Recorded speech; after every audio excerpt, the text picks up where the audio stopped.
Gabon, pays couvert à 80% par la forêt, est un pays qui absorbe du CO2 de l'atmosphère.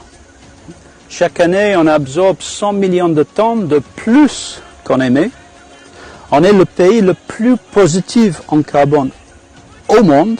Le Gabon absorbe toute seule un tiers des émissions de la France. Et donc, on va au COP fier d'être le pays, le meilleur pays au monde, si vous voulez, dans la lutte contre le changement climatique.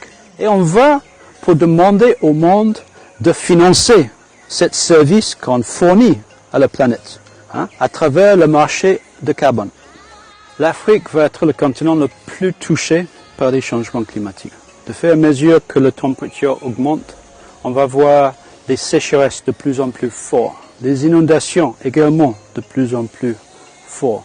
Le niveau de mer qui monte, on prévoit une augmentation du niveau de mer d'environ 1 mètre sur le prochain siècle.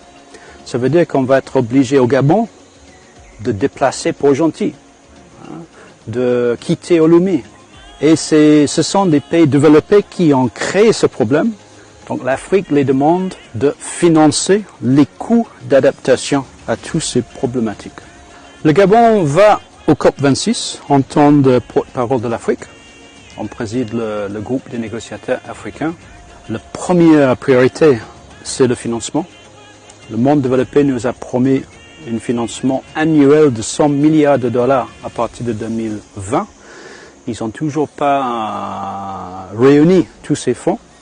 Et donc on va à Glasgow pour insister que c'est une question de confiance entre nous. Il faut absolument qu'ils livrent cette promesse. On va également pour insister qu'il faut autant d'attention sur les questions d'adaptation que sur les questions de réduction des émissions de CO2.